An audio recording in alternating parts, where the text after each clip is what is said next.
Aleluia! Louvado seja o nome do Senhor, amém?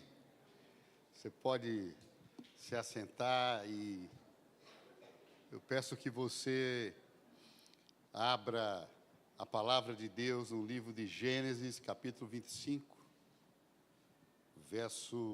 versículo 27 ao versículo 34,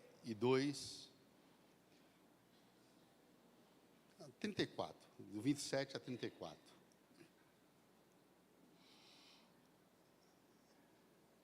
Amém? Todos acharam? Todos abriram a palavra?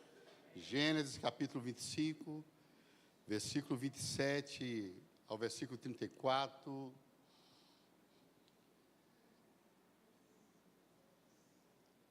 Amém? Podemos ler? Diz assim: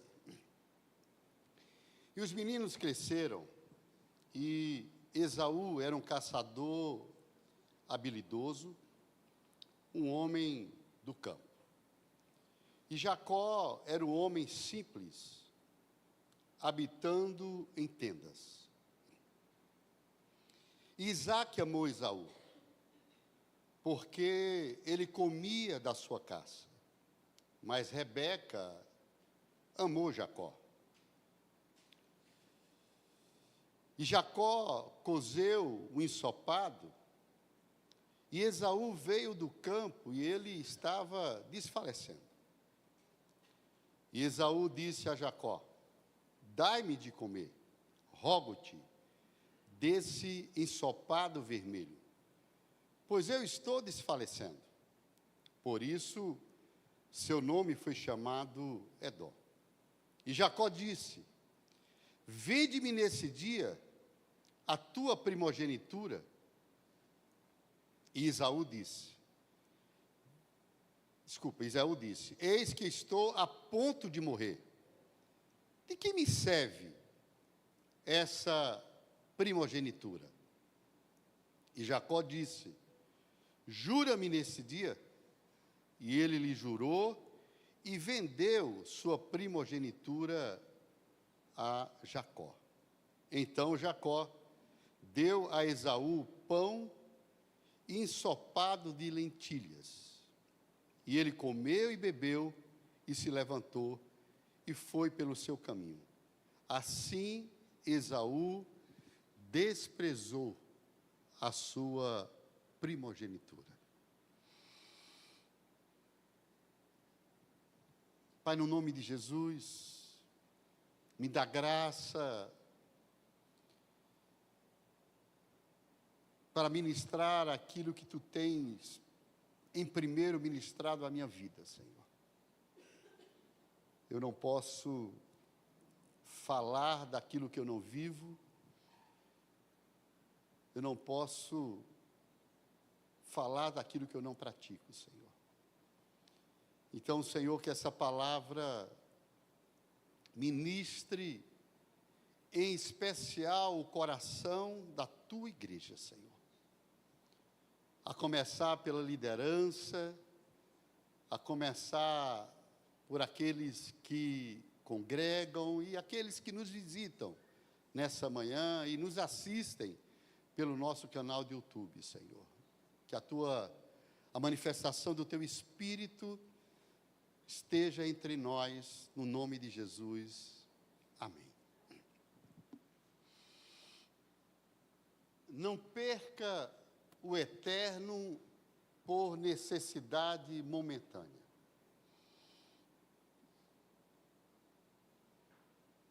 É tão interessante que nós que temos uma boa caminhada com Deus e já participamos e vivemos de muitas estações dentro de uma igreja, dentro de um ministério. Já vivemos um avivamento no ano 2000, e esse ministério, ele foi um dos grandes instrumentos nesse estado do Ceará, e na nação também, para liberar avivamento, esse ministério com muitos outros na nação, muitos líderes da nação. Já vivemos também estações muito secas, já vimos pessoas sedentas e famintas por Deus, e já vimos também pessoas frias, mornas, deixando em segundo plano a promessa, o chamado, o propósito de Deus em suas vidas. Então, nós já transitamos nesses vários interfaces ou várias estações ao longo desses 27 anos de ministério. São 27 anos. E uma das coisas que é muito latente hoje, nos dias atuais, é que a igreja, ela perdeu o olhar para a eternidade. E esse texto que nós acabamos de ler, ele não está passando ou não está falando sobre fome.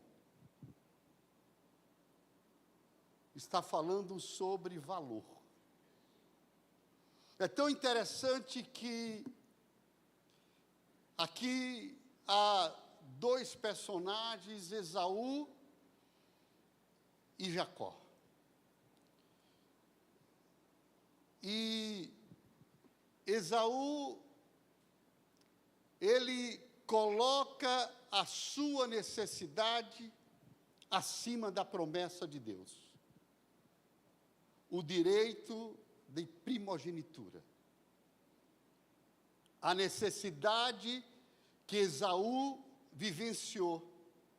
Essa necessidade momentânea daquilo que ele estava vivendo. Ele colocou acima da promessa. E é isso que nós temos visto hoje dentro da igreja. Quando a necessidade fala mais alto que o princípio, o destino começa a ser negociado. Quando a minha necessidade, quando o desejo de resolver os meus problemas, suprir aquilo que eu preciso, quando essa necessidade, ela fala mais alto que o princípio, o destino que Deus tem para mim e para você, começa a ser negociado. Jacó chega para Esaú e diz assim: vende-me hoje a tua primogenitura. E é isso que o inimigo nesses dias está oferecendo rabaixa galaia cadaçá para a igreja. Me vende hoje a tua primogenitura. Me vende hoje a tua promessa. Me vende hoje o propósito que eu tenho na tua vida. Me vende hoje o teu chamado. Me vende hoje os teus dons. Me vende hoje a tua vocação. É tão interessante que aqui no versículo 31 diz assim: Esaú disse a Jacó: dai-me de comer. Como eu falei, a questão aqui não é fome, é valor. Dai-me de comer, rogo-te, desse ensopado vermelho que eu estou desfalecendo.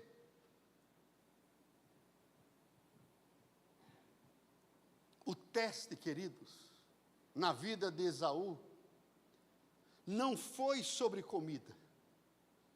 O teste na vida de Esaú foi sobre posição.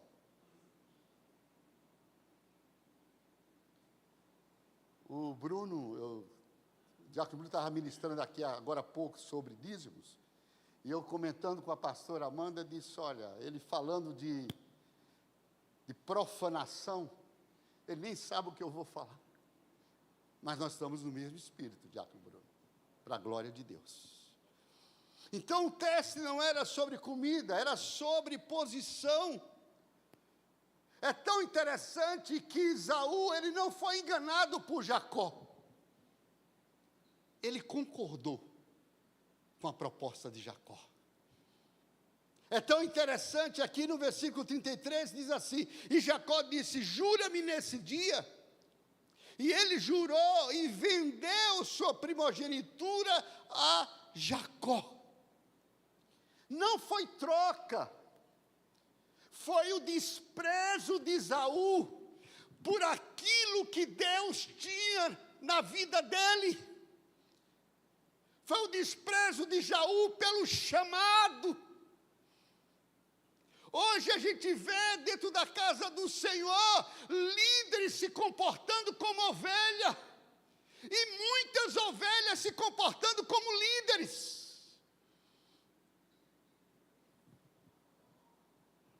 No seu chamado, na sua responsabilidade, no seu compromisso, tem líder se comportando como ovelha e ovelha se comportando como líder. E não é mais sobre posição. O que está em jogo hoje chama-se coração. Porque quando as coisas apertam, quando as necessidades momentâneas vêm, isso revela o íntimo do nosso coração, a quem nós amamos, a quem nós servimos, a quem nós somos gratos.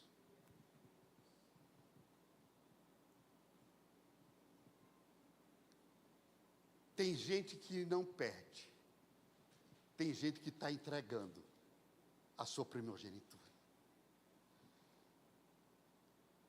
Assim desprezou Esaú a sua primogenitura. Aqui no versículo 34 diz assim: então Jacó deu a Esaú pão ensopado de lentilhas. Ele se contentou com as lentilhas. Tem gente hoje que está se contentando com as lentilhas, homens e mulheres de Deus, que Deus tem promessa, que Deus tem chamado, que Deus tem propósito, mas está se vendendo por lentilhas, por necessidades que estão passando, estão vivendo, porque nós estamos vivendo uma crise mesmo, nós estamos vivendo tempos de tempestades mesmos, nós estamos vivendo tempos de dificuldades mesmos. E as dificuldades revelam o nosso coração. Tem uma palavra lá no livro de Provérbios, não precisa abrir, capítulo 24, versículo 10. Se te mostras fracos num dia de angústia. Vamos ler. Provérbios capítulo 24, versículo 10. É o livro da sabedoria, eu gosto muito desse livro. Diz assim: e se te enfraqueceres no dia da adversidade, a tua força é pequena. Sabe, no contexto real, sabe o que Salomão está dizendo? A crise revela o fraco. Quando vem a crise, o fraco se revela, mas também o forte se revela. Nós estamos vivendo tempos desafiadores. E nós temos como igreja, nós temos como povo de Deus, que atravessar a tempestade que nós estamos vivendo. As escassez financeira, escassez de vidas, escassez de pessoas comprometidas, escassez de pessoas apaixonadas pela obra. Nós temos que atravessar essa tempestade.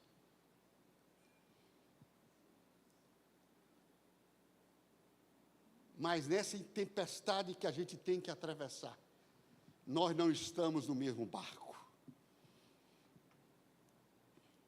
Nós estamos na mesma tempestade, mas nós não estamos no mesmo barco, porque tem gente na tempestade que está nadando. Tem gente que na tempestade está na boia. Tem gente que na tempestade está limpando convés. Tem gente na tempestade que está vendendo curso.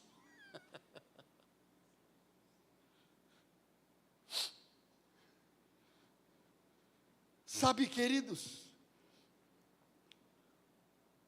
o problema, queridos, nunca é a crise. Nunca é a crise. Sabe qual é o grande problema hoje da igreja? É que as pessoas deixaram de querer ser águia para ser galinha e ficar ciscando com os olhos para baixo.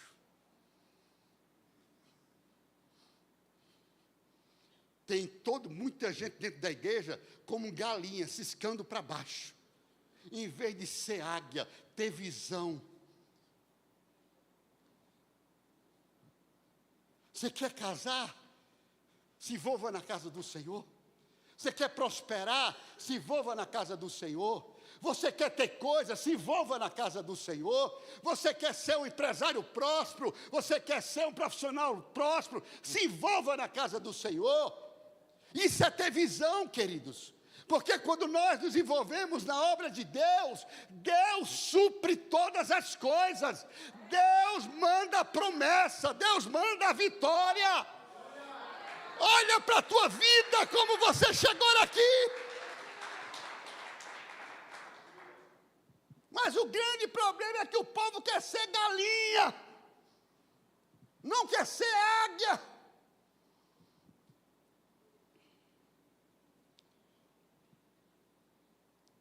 Sabe, queridos, Esaú desprezou a sua primogenitura. Não foi troca com Jacó. Foi desprezo pelas coisas de Deus. Ele não entregou por falta. Ele entregou porque ele não discerniu o valor. Ele não discerniu o valor. O problema não era o prato, era o valor que ele não via. Sabe, queridos, é tão interessante que Esaú não foi vítima.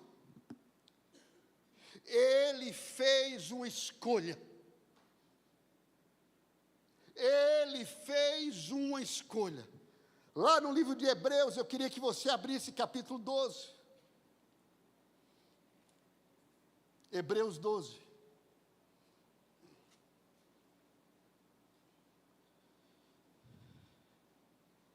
Verso 14.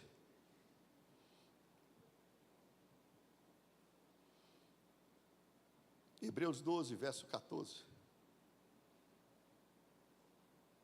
Diz assim: segui a paz com todos os homens, e a santidade, sem a qual nenhum homem verá o Senhor, procedendo diligentemente, para que nenhum homem fique de fora da graça de Deus, e para que nenhuma raiz de amargura que brotando vos perturbe, e por ela muitos sejam contaminados.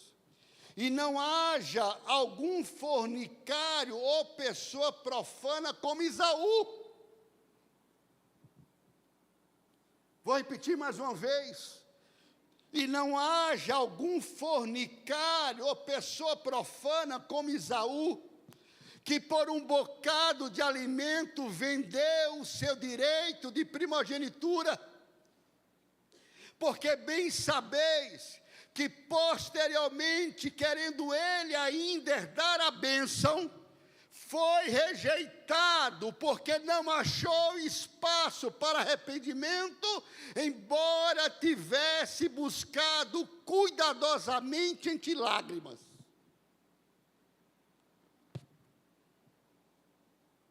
Você viu aí o resultado? Ele se arrependeu amargamente. por ter desprezado a promessa, por ter desprezado o propósito de Deus em sua vida. É tão interessante, queridos, que eu tenho aprendido que tem coisas que não se recupera com lágrima. Escute isso. Eu tenho aprendido na minha humilde experiência que tem coisas da nossa vida que nós não recuperamos com lágrimas.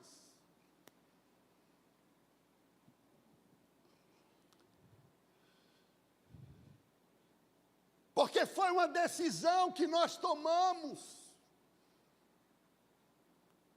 Nós decidimos não valorizar a promessa, não valorizar os propósitos que Deus tinha na nossa vida, o nosso chamado nele. Esses dias, queridos, veio uma frustração muito grande na minha vida, como líder. Vou abrir aqui o meu B.O. Veio uma tremenda frustração na minha vida. Eu me lembro que, há uns 10 anos atrás, nós tivemos que finalizar uma igreja lá em Oroz. A igreja tinha 30 e poucos membros. E o líder que estava nessa igreja, ele disse: eu não quero mais essa vida, eu não quero mais sofrer pela obra, e disse: vou-me embora, pastor, eu quero entregar a igreja. Eu disse: mas eu não tenho ninguém para enviar para Oroz. Eu disse: mas eu não quero mais ficar. E eu olhei à minha volta, como líder do ministério, eu disse: quem vai ser enviado? E eu disse: eu não tenho ninguém para enviar. Eu não vou, como diz numa linguagem popular, tapar o buraco de qualquer maneira. Enviar por enviar, eu não vou fazer isso. E fui para uma reunião nessa igreja, com esses 30 e poucos membros, e eu disse: olha, infelizmente, eu preciso comunicar para vocês que nós estamos fechando a IARC Oroz.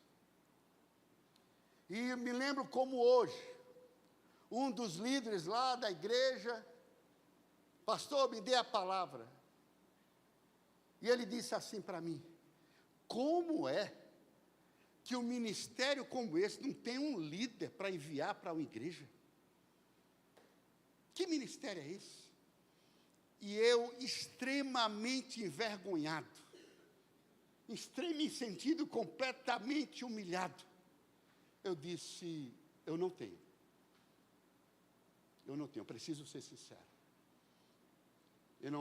Vocês já estão tendo essa experiência desse que saiu, que não quis mais ficar. Eu não quero levar vocês a mais sofrimento, eu prefiro fechar. E eu fiquei traumatizado. Eu voltei daquela reunião de Oroz, acabado, liquidado. E eu disse: Senhor, eu não quero mais viver isso. Eu não quero mais viver isso. E eu disse: Senhor, eu preciso discipular a igreja. Eu preciso preparar líderes para envio. Porque o chamado que tu deste para esse ministério, quando ninguém sabia e ninguém entendia o que era apostólico, eu já falava sobre isso, porque o Senhor falou para o meu coração. Então, Senhor, usa esse momento dos momentos mais difíceis da minha liderança, para mudar o quadro. Nunca me esqueço, na nossa última EAP, uma escola que nós tínhamos de adoração profética, que nós fizemos durante 12 anos, trazendo os maiores adoradores, os instrumentos de avivamento no ano 2000 nessa nação, inclusive o Davi Silva, que está vindo agora para a conferência FIRE. Nós fizemos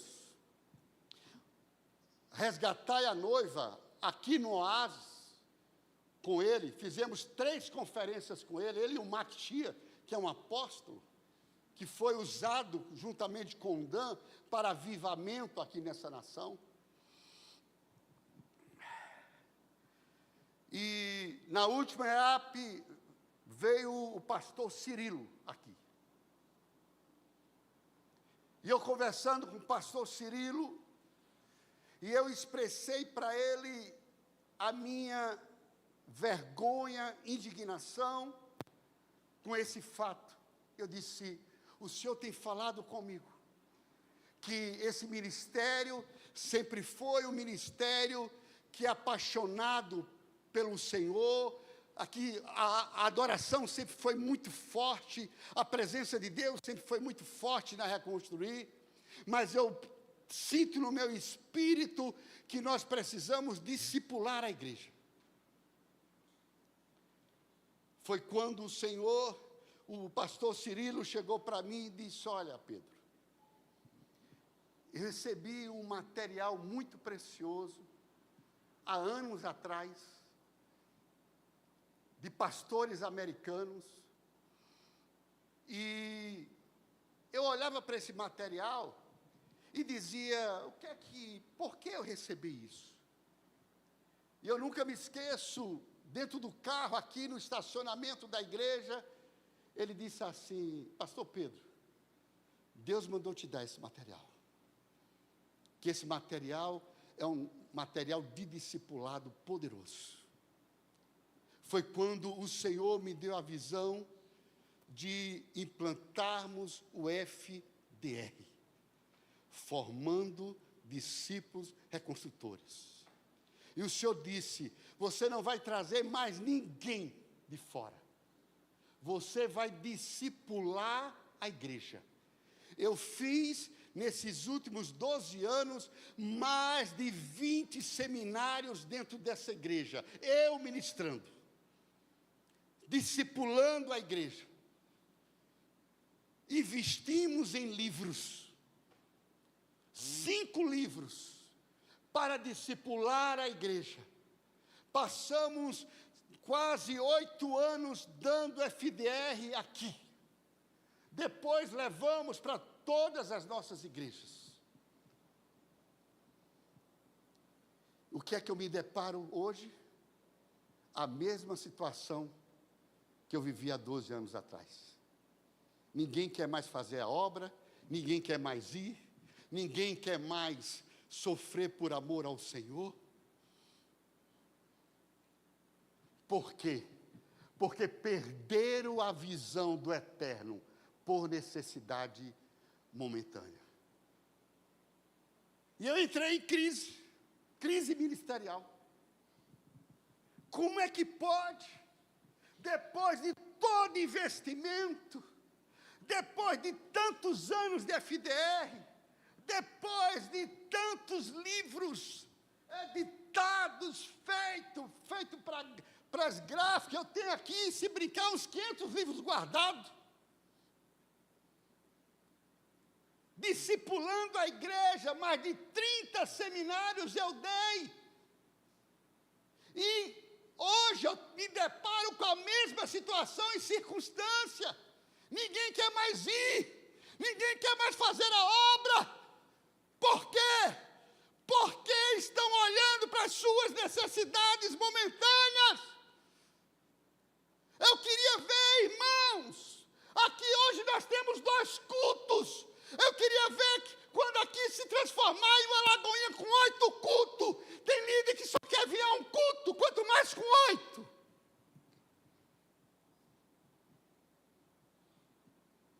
E eu falei no seminário de líderes aqui: Deus não dá crescimento se as colunas que tem não são dispostas a suportar o crescimento.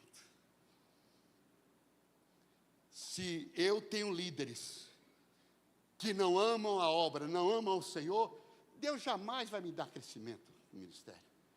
Porque Deus não é louco. Porque Ele não vai querer me enlouquecer e me matar de querer fazer a obra sozinho.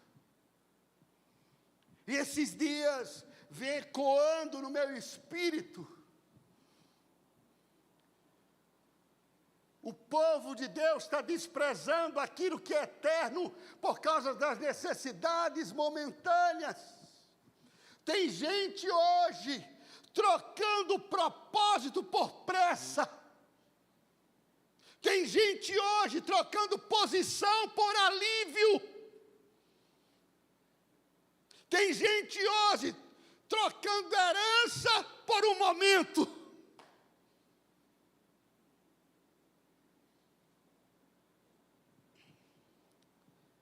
E a pergunta que eu quero te deixar nessa manhã: o que você está prestes a perder?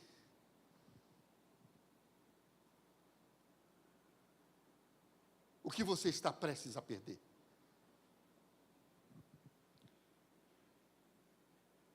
Sabe, queridos, não é por falta, é por não discernir o valor.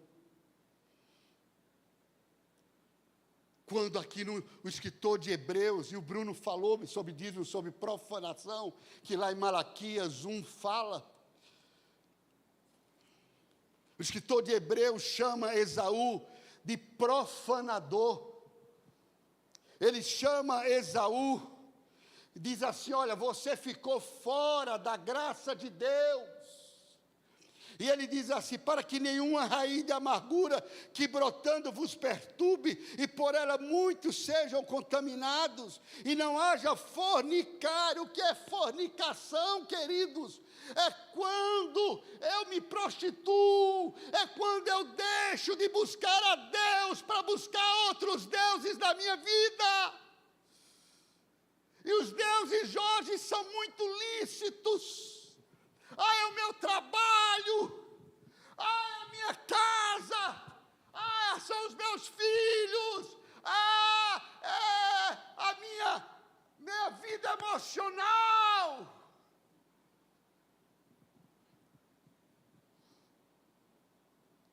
Porque é uma camuflagem para se fazer de verdadeiro.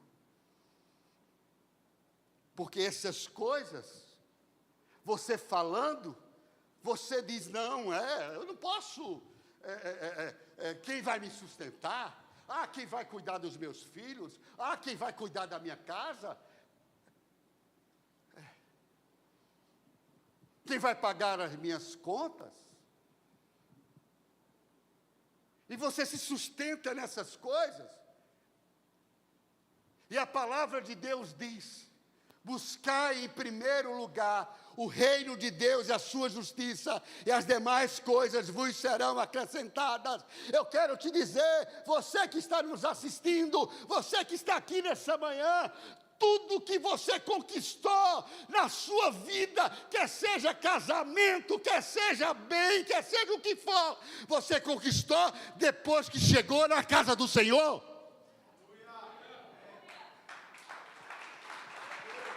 Você conquistou fazendo a obra. Olha como tu chegou na casa do Senhor. Olha como tu chegou na casa do Senhor. Aí Deus começa a te dar coisas.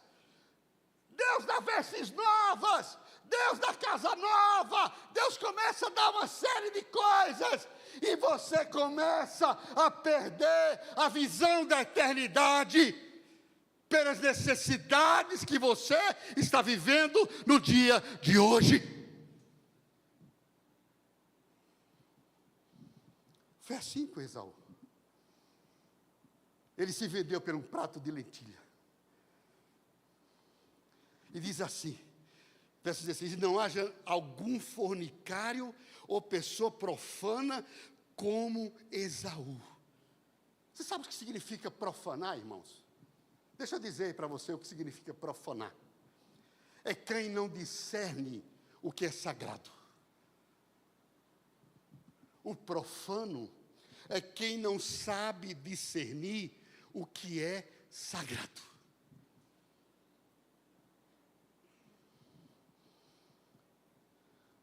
A questão aqui não é ser entendido, queridos. A questão aqui é sobre não negociar a promessa que Deus tem na tua vida. Porque nem todo mundo vai entender quando você decide valorizar o que é eterno. Nem todo mundo vai entender. Vão te chamar de doido, vão te chamar de louco, vão te chamar de alienado, vão te chamar de tudo que não presta. Nem todo mundo vai compreender quando você escolhe a presença em vez de momentos.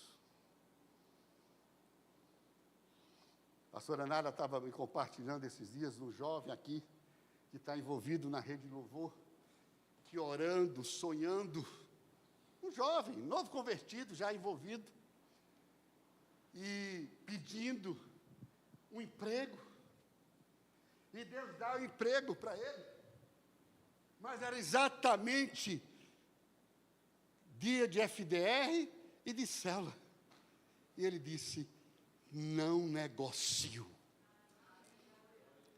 Novo convertido não tem nenhum ano.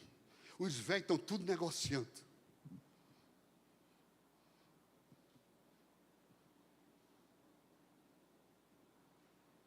E a pastora Nara chegou aqui na minha sala impactada. E ele disse: não quero.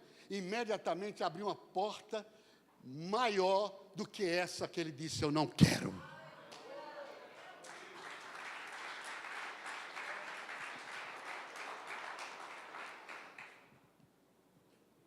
Sabe, queridos, a palavra não nos chama para sermos aceitos. A palavra nos chama para sermos fiéis. Para sermos fiéis. Lucas capítulo 16. Lucas capítulo 16, verso 10. Diz assim: quem é fiel no pouco, também é fiel no muito. E quem é injusto no pouco, também é injusto no muito. Pois se não tiverdes sido fiéis com as riquezas injustas, quem vos confiará as verdadeiras riquezas? Quem confiará? E se tem algo, irmãos, que eu tenho aprendido na minha vida,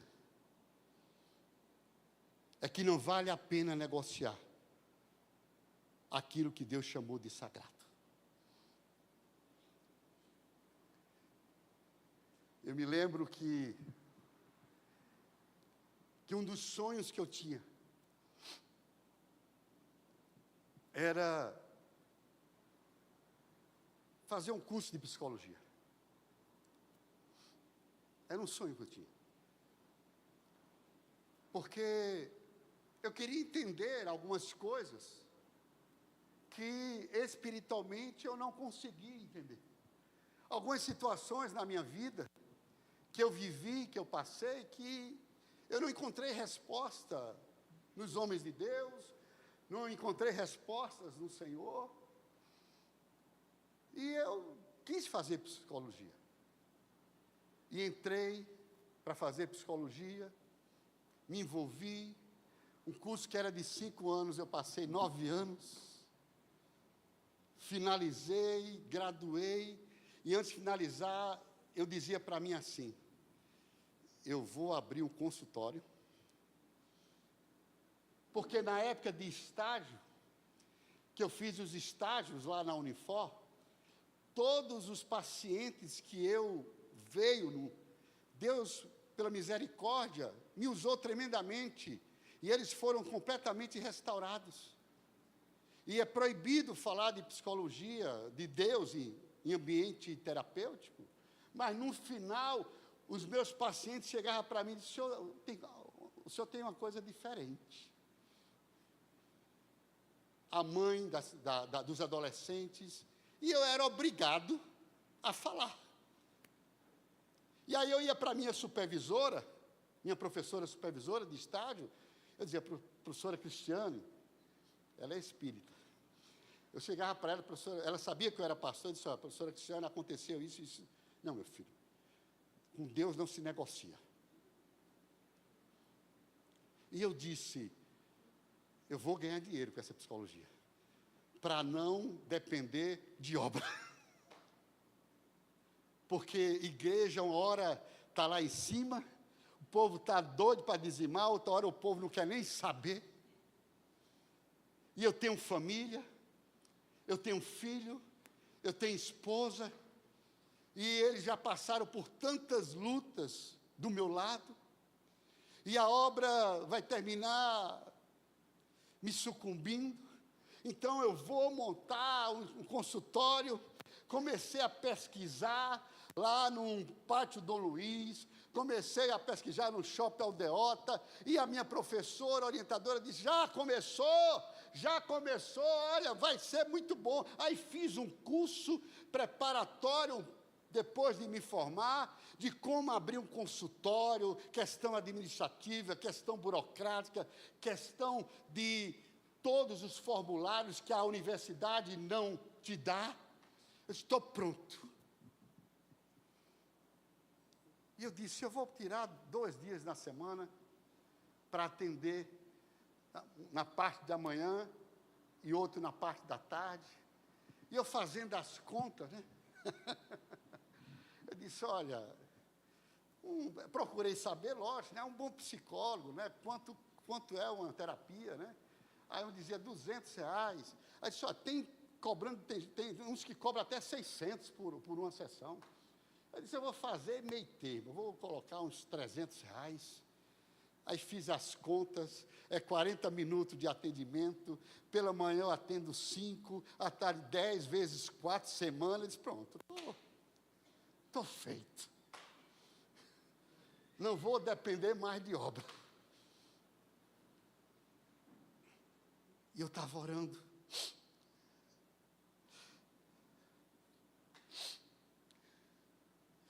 E Deus me pegou e disse assim, quem pagou esse curso para ti? Até hoje, quem tem te sustentado? Até hoje, quem tem te provido? Mesmo com todas essas lutas, todas essas guerras, olha o que eu tenho feito na tua vida.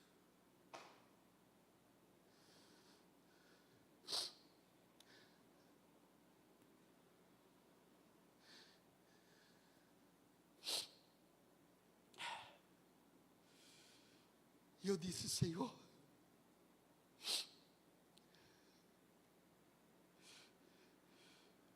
eu não vou exercer. Eu vou usar tudo que eu aprendi na obra.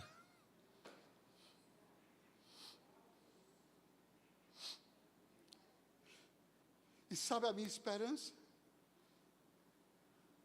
Pastora Amanda, formada em Direito. E eu disse, tu vai ser uma juíza. Quanto é o salário de juíza? Vai, faz concurso, vai. Aí depois esse DR com Deus, e Deus disse, larga. Aí demorou um pouco tempo, chega a pastora Amanda para mim, amor, aos prantos. Amor, preciso falar uma coisa. Eu disse, fale. Eu não vou exercer a minha profissão de advogado. O meu chamado é para a obra de Deus. Eu disse, pronto, agora acabou tudo. Agora acabou tudo. Era eu, não sou mais eu. Era ela, não é mais ela.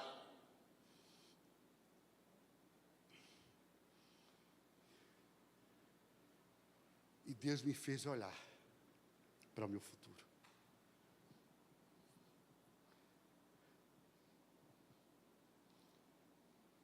E Sabe, queridos, eu nunca me arrependi, ela nunca se arrependeu. Se perguntar a uma pastora Arleuda, também nunca. Se perguntar a uma pastora Ruth, nunca. Essa aqui, nada, oh glória, chegou aqui, eu estou formado em direito, eu vou exercer, eu vou isso, eu vou aquilo outro. Nunca mais falou disso.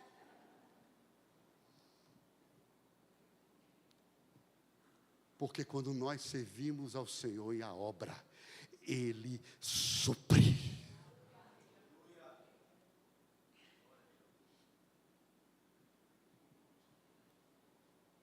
Agora tem que ter sangue nos olhos, né? Para aguentar esse TikTok, né? Esses altos e baixos, né? Uma hora, teve um dia nessa semana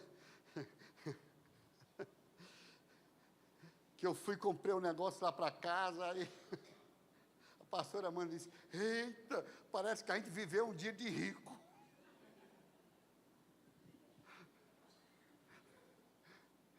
Parece que nós vivemos um dia de rico. Eu disse, ô Senhor, que venha mais dias. Sabe, queridos, como líder desse ministério, tem muitas pessoas que olham para o pastor Pedro e dizem, eu quero ser como o pastor. Eu quero estar onde o pastor Pedro hoje está. Mas não quer pagar o preço que o pastor Pedro pagou para estar nesse lugar.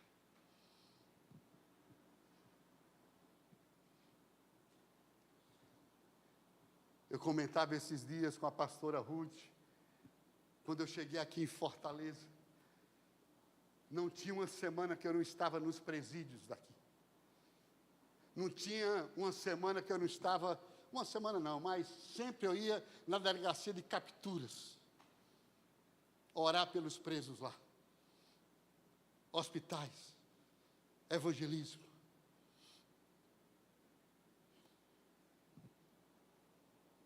Sabe, queridos,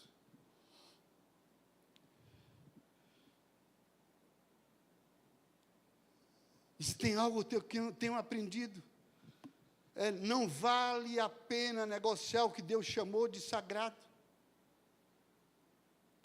Eu não troco o eterno, eu não negocio o propósito e nem barateio a presença de Deus na minha vida. Porque no final, queridos, escute isso, não é sobre o que as pessoas pensam ao meu respeito, é sobre o que Deus vê acerca de mim. E é Ele que sustenta, é Ele que guarda, é Ele que faz muito além do que pedimos ou imaginamos. É tão interessante que, só para finalizar, nesse texto de Gênesis capítulo 25, Esaú vendeu o direito de primogenitura para Jacó. Olha aqui, a partir do capítulo 26, depois que ele vende, assim Esaú desprezou sua primogenitura. Capítulo 26 diz assim, verso 1, e houve fome na terra, além da primeira fome que houve nos dias de Abraão. Isaque foi a Abimeleque, rei dos filisteus, até Gerar. E o Senhor apareceu a ele e disse, não desça ao Egito, habita na terra que eu te direi, peregrina nessa terra, e eu serei contigo, e te abençoarei, pois a ti e a tua semente eu darei todas essas regiões, e eu farei o juramento que jurei a Abraão teu pai, e eu farei a tua semente multiplicar como as estrelas dos céus, e darei a tua semente sobre essas regiões, e em tua semente serão abençoadas todas as nações da terra, porque Abraão obedeceu a minha voz e guardou a minha ordem, meus mandamentos, meus estatutos e minhas leis. A gente nos encontros com Deus fala muito sobre Jacó, né? Como foi que Jacó chegou lá no monte, né? Cheio de bens, cheio de funcionários, empregados, prósperos, rico, cheio de mulheres. E Deus marca o encontro com ele em Peniel. Para quê? Para fazer ele lembrar de que entendeu todas as coisas e o pacto que o Pai e ele fez com o Senhor.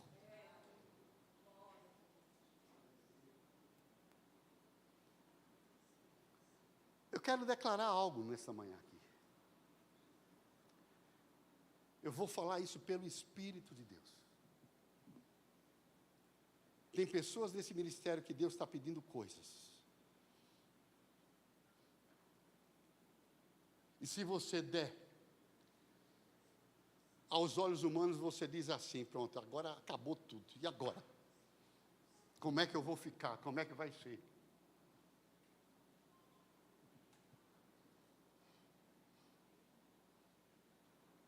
E Deus diz para essas pessoas: assim como eu te sustentei até o dia de hoje, que as portas que quem abriu foi eu, as portas quem fecha sou eu, tudo que tu tem foi eu que te dei, eu continuo sendo fiel à promessa que eu tenho na tua vida.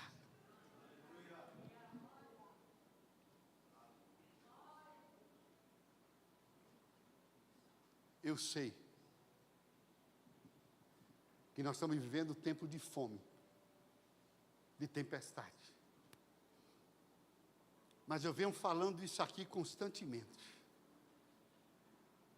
Se você lê a Bíblia, a palavra de Deus, sempre depois de fome e tempestade, vem um tempo de restituição e bonança na vida do povo de Deus. Minha oração para você que está aqui nessa manhã, fica firme. Não perde. Não negocie o que é eterno por necessidades momentâneas. Por quê?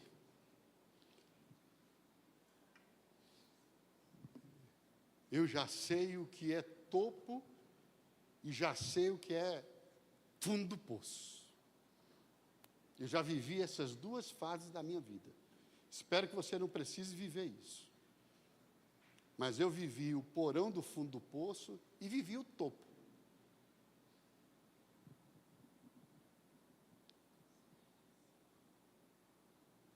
E uma coisa eu tenho aprendido. Se esse meu humilde conselho vai servir para você.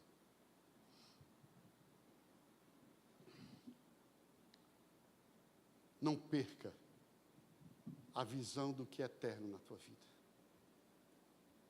Não perca. Você está aqui porque você tem uma promessa.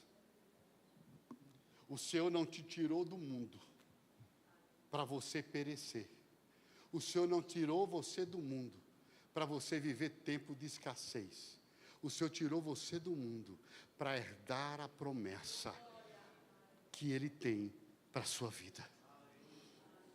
Ele te deu dons, Ele te deu vocações, Ele te deu propósitos. Então não negocie isso. Não negocie isso. Porque eu e minha casa servimos ao Senhor. Eu e os meus 3 filhos servimos ao Senhor. E eu confesso que durante muito tempo, eu dizia para o meu filho mais velho, Pedro, eu dizia: filho, sirva na casa do Senhor, se envolva, mas o chamado pastoral é um chamado muito difícil. você viver da obra, é muito difícil. É muito difícil. Porque muitas vezes você dá o sangue. As pastoras sabem o que eu estou falando, o diácono Eduardo sabe, a Thalita sabe. Ai, pastor, eu ministro sobre dízimo, eu ensino sobre dízimo, eu falo, eu não tenho mais palavras, você tem que me calar.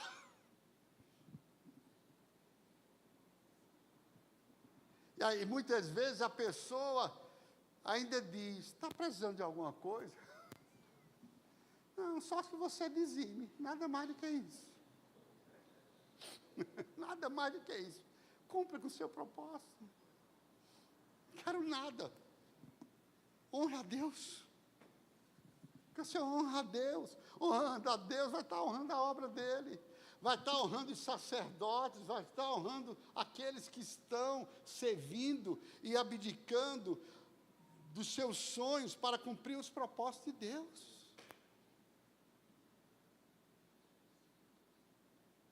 Então eu quero te incentivar nessa manhã a não negociar, a não profanar aquilo que Deus tem na tua vida.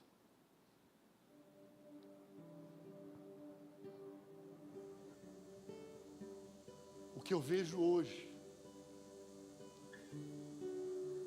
são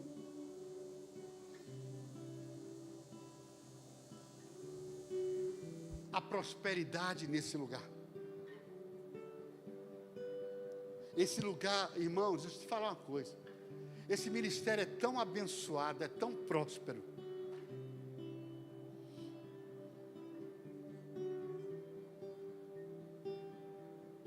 Eu falo, se todo mundo que me pega nos corredores, e pega as pastoras e pastores nos corredores, para contar a bênção, viesse no altar contar o que Deus está fazendo, é porque nós não somos aquele ministério triunfalista, de querer mostrar, de querer impactar, que aqui é prosperidade, aqui é isso, aqui é aquilo. Não, deixa que você veja, deixa que você viva, deixa que você sinta que aqui é um lugar de bênção e de vitória, aqui é um lugar de prosperidade, aqui é um lugar de restituição.